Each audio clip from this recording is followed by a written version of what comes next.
श्रीपञ्चमुखी हनुमान कवचं विनियोगः। ॐ अस्य श्रीपञ्चमुख हनुमान मन्त्रस्य ब्रह्मा ऋषिः गायत्री छन्दः। श्रीपञ्चमुख विराट हनुमान देवता ह्रीं बीजं श्रीं शक्तिः क्रौं कीलकं क्रूं कवचं क्रैं अस्त्राय फट् मम सकल कार्यार्थ सिद्ध्यर्थे जपे विनियोगः। ईश्वर उवाच अथ ध्यानं प्रवक्ष्यामि शृणु सर्वांगी सुन्दरं यत्कृतं देवदेवेशी ध्यानं हनुमतः प्रियं। पंचवक्त्र महाभीमं त्रिपञ्चनयनैर्युतं बाहुभिर्दशभिर्युक्तं सर्वकामार्थसिद्धिदं। पूर्वं तु वानरवक्त्रं कोटिसूर्यसमप्रभं द्रष्टाकरालवदनं भ्रुकुटिकुटिलेक्षणाम्। अस्यैव दक्षिणं वक्त्रं नारसिंहं महाद्भुतं अत्युग्रतेजो वपुषा भीषणं भयनाशनं। पश्चिमे गारूढं वक्त्रं वक्रतुण्डमहाबलं सर्वनागप्रशमनं विषभूतादिक्रन्तनं। उत्तरशौकरवक्त्रं च कृष्णदीप्तभौमपं पाताले सिंहं वेतालं ज्वररोगादिकृन्ततम्। ऊर्ध्वं हयाननं घोरं दानवान्तकरं परं येन वक्त्रेण विप्रेन्द्र ताटकाख्यं महासुरं। दुर्गते शरणं तस्य सर्वशत्रुहरं परं ध्यात्वा पञ्चमुखं रुद्रं हनुमन्तं दयानिधिं। खड्गं त्रिशूलं खट्वाङ्गं पाशमङ्कुशपर्वतं मुष्टौ तु कौमोदकौ वृक्षं धारयन्तं कमण्डलुं। भिन्दिपालं ज्ञानमुद्रां दशविमुनिपुङ्गव एतान्यायुधजालानि धारयन्तं भजाम्यहम्। प्रेतासनोपविष्टं तं सर्वाभूषणभूषितं दिव्यमाल्याम्बरधरं दिव्यगन्धानुलेपनं सर्वैश्वर्यमयं देवं हनुमद्विश्वतोमुखं। पश्चास्यमच्युत अनेकविचित्रवर्णं वक्त्रं सशङ्खविभूतं कपिराजवीर्यं पीताम्बरादिमुकुटैरपि शोभिताङ्गं। पिङ्गाक्ष्यमञ्चनिसुतं हर्निशं स्मरामि मर्कटस्य महोत्साहं सर्वशोकविनाशनं। शत्रुसंहरमां रक्ष श्रियदापयं हरिम्। ॐ हरिमर्कटाय स्वाहा। ईश्वर उवाच अथ ध्यानं प्रवक्ष्यामि शृणु सर्वांगी सुन्दरं यत्कृतं देवदेवेशी ध्यानं हनुमतः प्रियं। पंचवक्त्र महाभीमं त्रिपञ्चनयनैर्युतं बाहुभिर्दशभिर्युक्तं सर्वकामार्थसिद्धिदं। पूर्वं तु वानरवक्त्रं कोटिसूर्यसमप्रभं द्रष्टाकरालवदनं भ्रुकुटिकुटिलेक्षणाम्।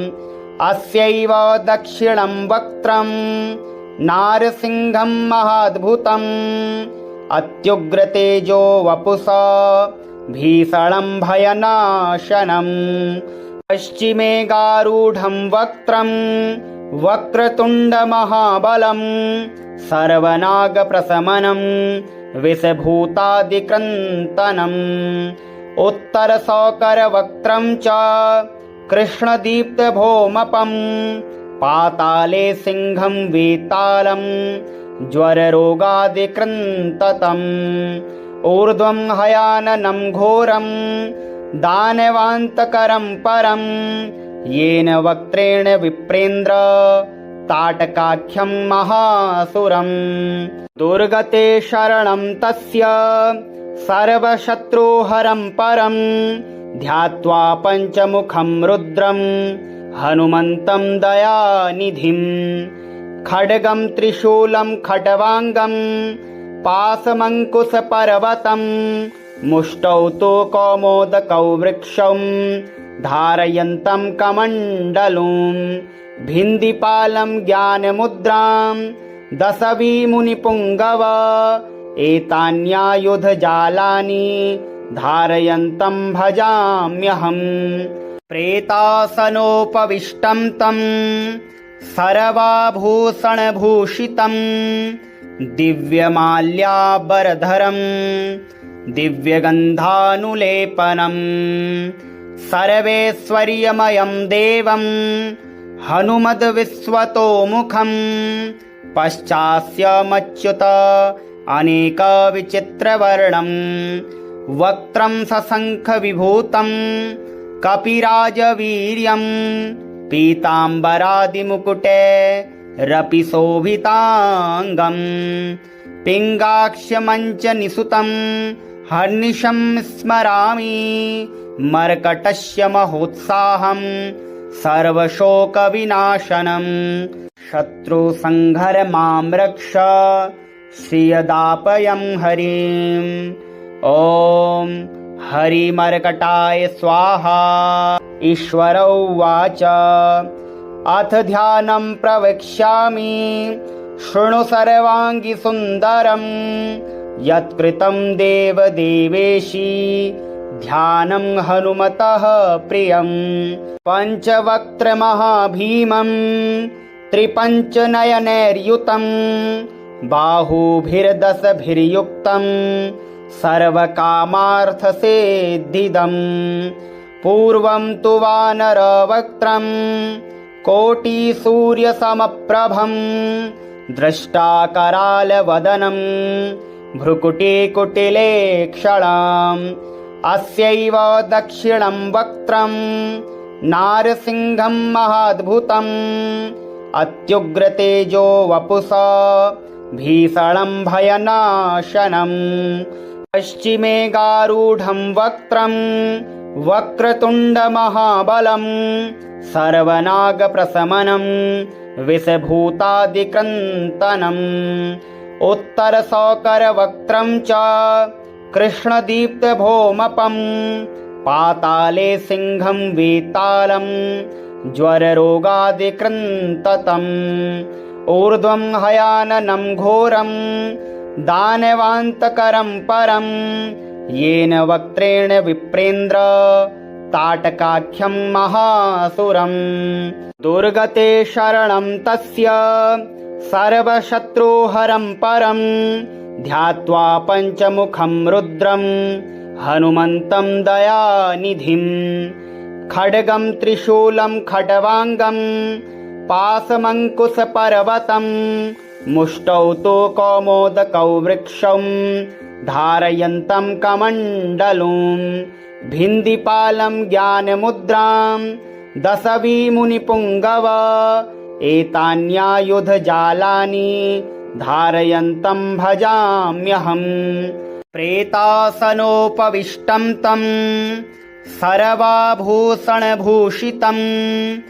दिव्यमाल्याम्बरधरं दिव्यगन्धानुलेपनं सर्वैश्वर्यमयं देवं हनुमद्विश्वतोमुखं पश्चास्यमच्युत अनेकविचित्रवर्णं वक्त्रं सशङ्खविभूतं कपिराजवीर्यं पीताम्बरादिमुकुटे रपि शोभिताङ्गं पिङ्गाक्ष्यमञ्चनिसुतं हर्निशं स्मरामि मर्कटस्य महोत्साहं सर्वशोकविनाशनं शत्रुसंहरमां रक्ष श्रियदापयं हरिम्।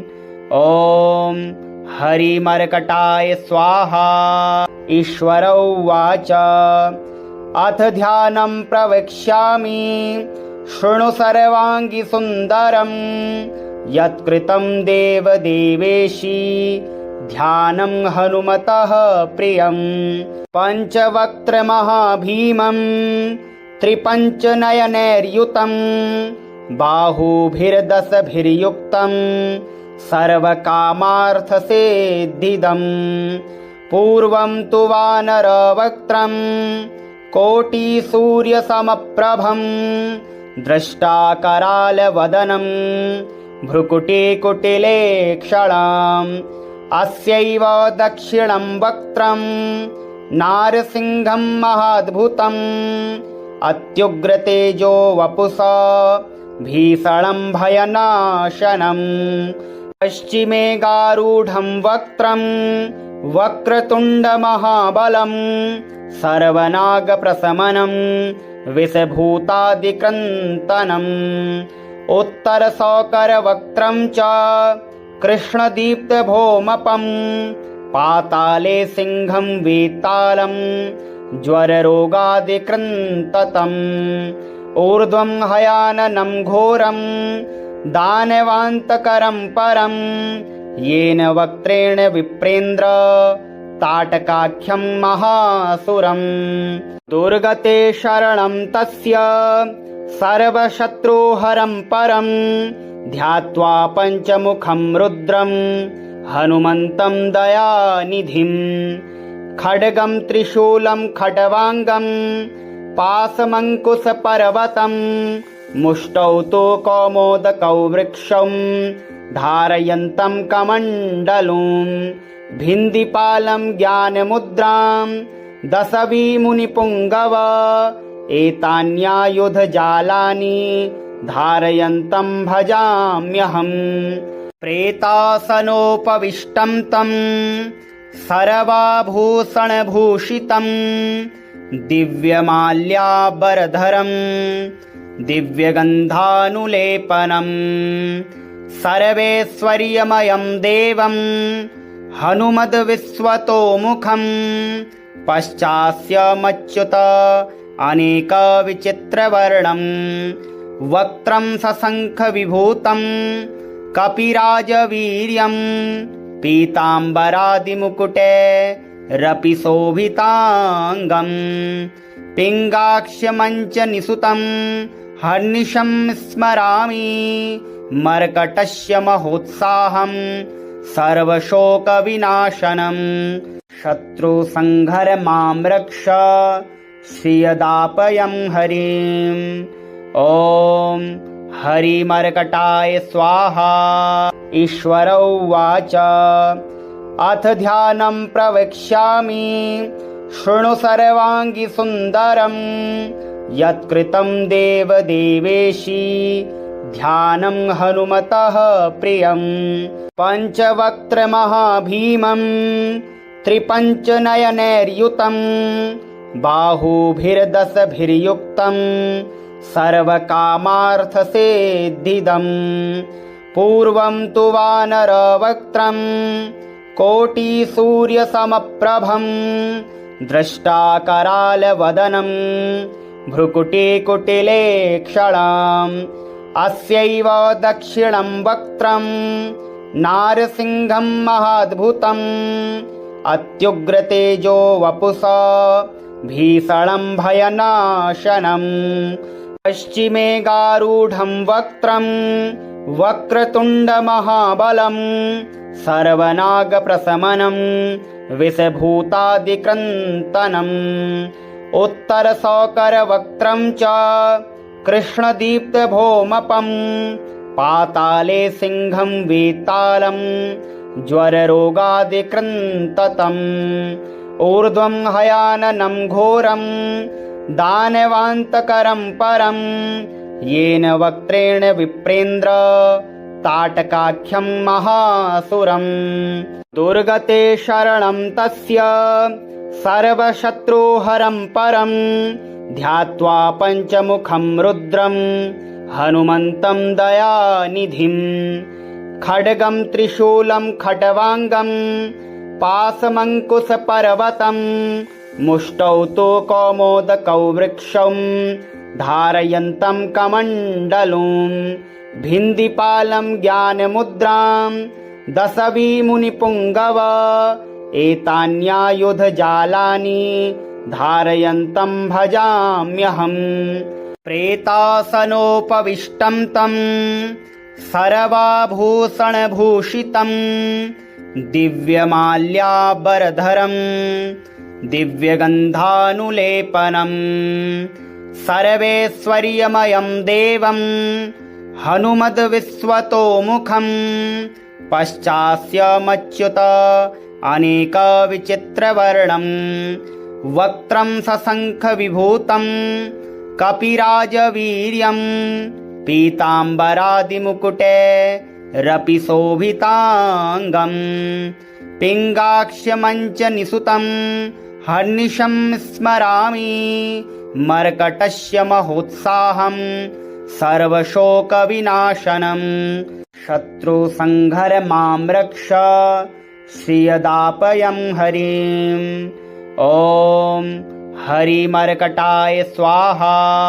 ईश्वर उवाच अथ ध्यानं प्रवक्ष्यामि शृणु सर्वाङ्गी सुन्दरं यत्कृतं देवदेवेशी ध्यानं हनुमतः प्रियं पञ्चवक्त्रमहाभीमं त्रिपञ्चनयनैर्युतं बाहुभिर्दशभिर्युक्तं सर्वकामार्थसिद्धिदं पूर्वं तु वानरवक्त्रं कोटिसूर्यसमप्रभं द्रष्टाकरालवदनं भ्रुकुटिकुटिलेक्षणाम् अस्यैव दक्षिणं वक्त्रं नारसिंहं महाद्भुतम् अत्युग्रतेजो वपुषा भीषणं भयनाशनं पश्चिमे गारूढं वक्त्रं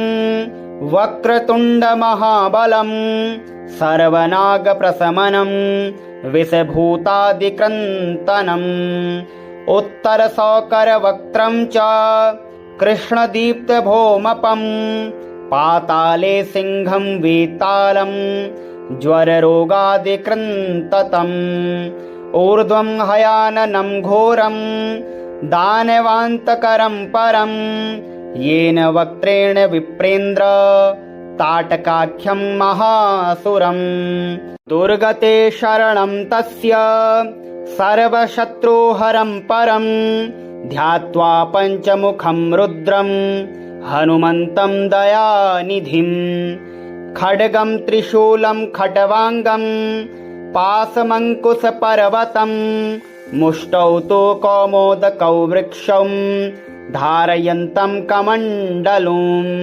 भिन्दिपालं ज्ञानमुद्रां दशविमुनिपुङ्गव एतान्यायुधजालानि धारयन्तं भजाम्यहम् प्रेतासनोपविष्टं तं सर्वाभूषणभूषितं दिव्यमाल्याम्बरधरं दिव्यगन्धानुलेपनं सर्वैश्वर्यमयं देवं हनुमद्विश्वतोमुखं पश्चास्यमच्युत अनेकविचित्रवर्णं वक्त्रं सशङ्खविभूतं कपिराजवीर्यं पीताम्बरादिमुकुटे रपि शोभिताङ्गं पिङ्गाक्ष्यमञ्चनिसुतं हर्निशं स्मरामि मर्कटस्य महोत्साहं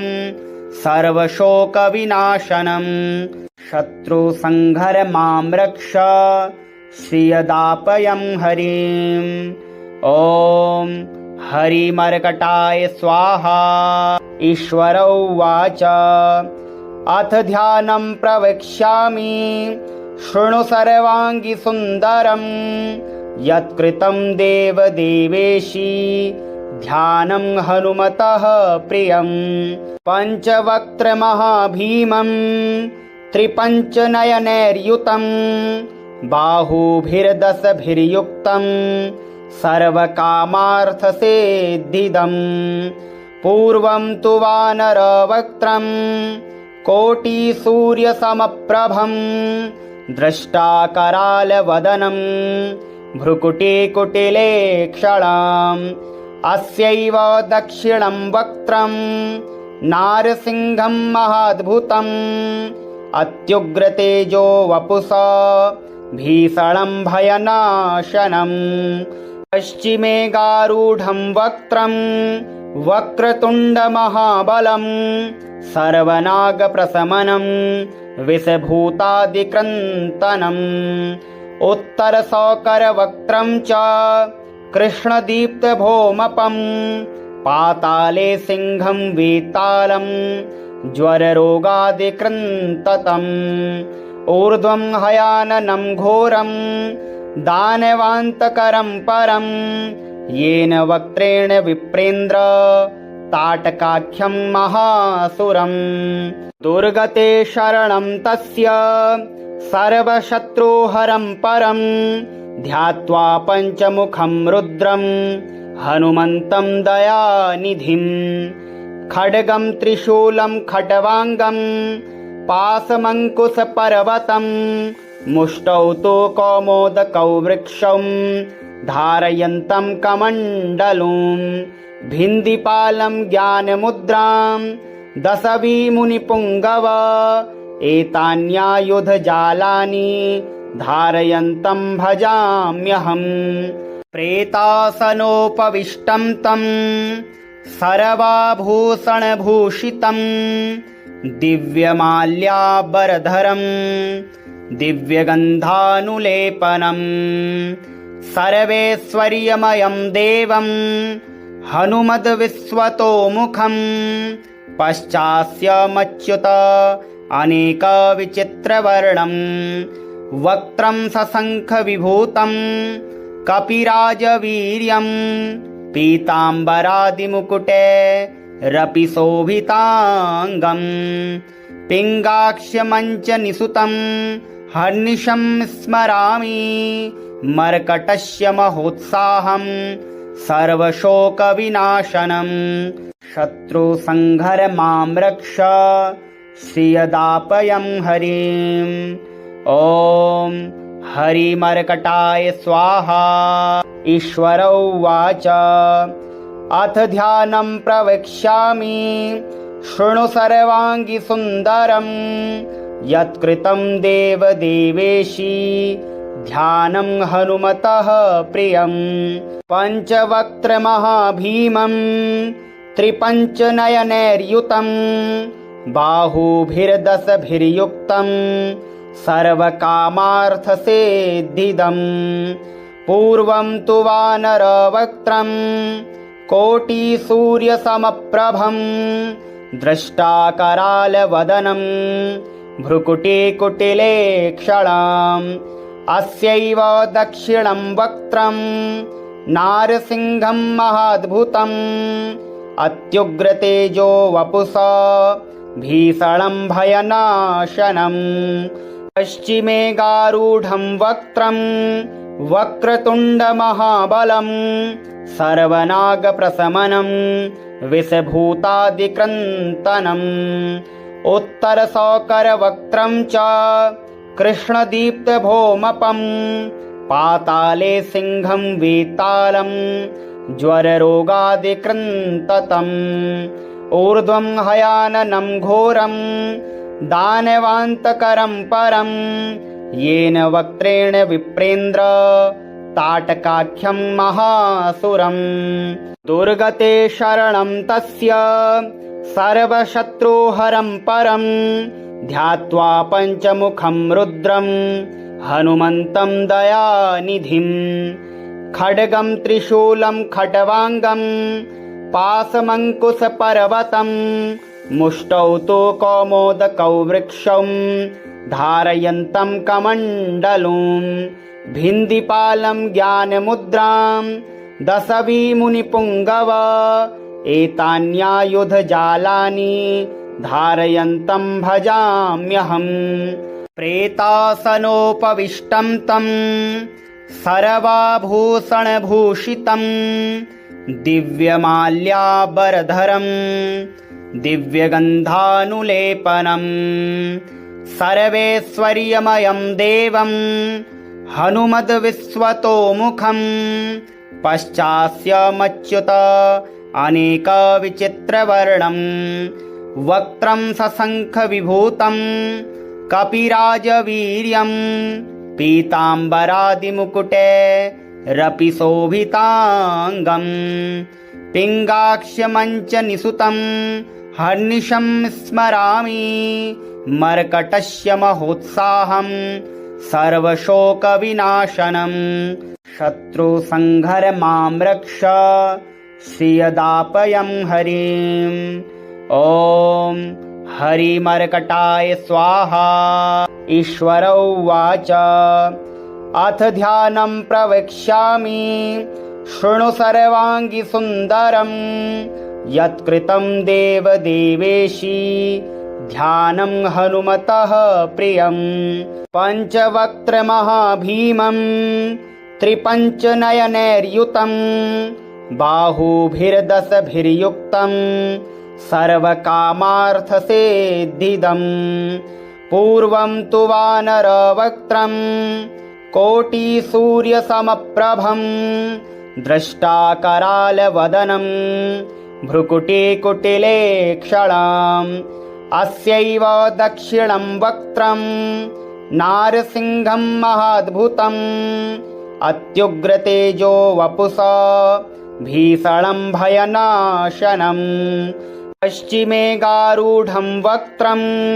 वक्रतुण्डमहाबलं सर्वनागप्रशमनं विषभूतादिक्रन्तनम् उत्तरशौकरवक्त्रं च कृष्णदीप्तभौमपं पाताले सिंहं वेतालं ज्वररोगादिकृन्ततम् ऊर्ध्वं हयाननं घोरं दानवान्तकरं परं येन वक्त्रेण विप्रेन्द्र ताटकाख्यं महासुरम् दुर्गते शरणं तस्य सर्वशत्रुहरं परं ध्यात्वा पञ्चमुखं रुद्रं हनुमन्तं दयानिधिं खड्गं त्रिशूलं खट्वाङ्गं पाशमङ्कुशपर्वतं मुष्टौ तु कौमोदकौ वृक्षं धारयन्तं कमण्डलुं भिन्दिपालं ज्ञानमुद्रां दशविमुनिपुङ्गव एतान्यायुधजालानि धारयन्तं भजाम्यहम् प्रेतासनोपविष्टं तं सर्वाभूषणभूषितं दिव्यमाल्याबरधरं दिव्यगन्धानुलेपनं सर्वैश्वर्यमयं देवं हनुमद्विश्वतोमुखं पश्चास्यमच्युत अनेकविचित्रवर्णं वक्त्रं सशङ्खविभूतं कपिराजवीर्यं पीताम्बरादिमुकुटे रपिशोभिताङ्गं पिङ्गाक्ष्यमञ्चनिसुतं हर्निशं स्मरामि मर्कटस्य महोत्साहं सर्वशोकविनाशनं शत्रुसंहरमां रक्ष श्रियदापयं हरिम् ॐ हरिमर्कटाय स्वाहा।